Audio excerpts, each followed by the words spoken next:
there's a lot of misconceptions about art and what art is. Art is often a gateway, a window, if you will, into history, into religion. So the conversations that we have been having in America at the moment are predominantly, although not all, about monuments related to the Confederacy, particularly when we're thinking about the South and a lot of the Confederate monuments that are coming down. We are talking about commemorating individuals that were in support of slavery and have contributed to the institutionalized and structural racism of our country. So it's a very charged and powerful conversations that we're having at hand. And these monuments are at the epicenter to a portion of America, mostly Black America, of oppression, of racism, of suffering, of things that they've had to endure, and of erasure of their identity in many ways, erasure of their stories, erasure of their suffering. In addition to that, making sure that we understand why the president of the university and upper leadership decided it would stay, but also make sure that the voices of those who had an ethical and moral dilemma with the statue, those voices aren't forgotten. Your voice is important.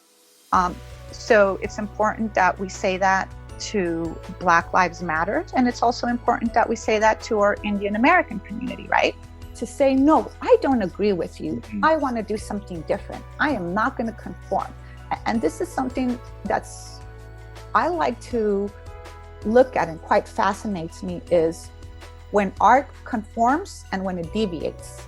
And that moral imperative right now is national reckoning, a reckoning with our past, a reckoning with the actions, a reckoning with the structures that reinforce oppression. And we need to talk about it because it's so easy to just brush it underneath the carpet and not talk about it. And that's not healthy. And this is what a lot of art criticism and art history is about. It's about looking at focal points in history, such as the one we're at now. And not only the art that comes of it, but also the conversations and how we reinvent ourselves. We're at a point where we can have this conversation where people have said, enough, this is appropriate, this is not appropriate. And isn't it wonderful that art is this conduit, this gateway, and we can talk about it, and we can talk about that gray zone. And there's a lot of gray zone. Initially, when we looked at a lot of ancient societies, art was often about religion, or reinforcing the power of a king or an emperor, right?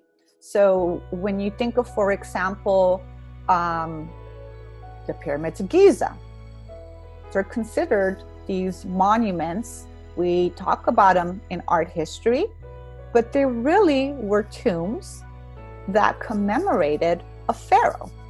Mexican muralism, a lot of it is highly imbued with political narratives. And when we look at, for example, muralism during the Renaissance and muralism during the Mexican muralism era, they were both having a similar function, quote unquote, to educate the masses who were illiterate, so used images. So sometimes images are used to convey a message. It's part of a narrative or a story. Location does matter. Although one of the things that I was thinking about, and I do not know whether this was intentional or not, is that the Peace Garden is adjacent to the library. And I just thought to myself, it's a great spot, not necessarily because, it's a great spot, but because of what a library signifies. What does a library signify? A place of learning, a place where you find ideas, a place where you find different points of views. So whether it might have just been an empty space of green land or not, I don't know. But regardless of what the original designers had in mind, whether it was just an empty space of land or they wanted it to be next to the library, the fact that it is next to the library, I think is quite provocative in the sense because it's on a very subliminal level, but also on a very visual level. It tells us that you are next to a place where you can go research individuals. Another thing that could be done is if it's something that, the library was in favor for, would be to have maybe an exhibit inside the library that would be a counter narrative, or if not a counter narrative, a more expansive narrative, a more fuller picture of what's in the Peace Garden. So it's not just what is there, but you give people the opportunity to think deep, to think about what institutionalized racism is, what are the structures that reinforce it, how do we break those structures, what are we doing to contribute to it, what are we doing to dismantle it. The conversation's endless, and art is an opportunity for that.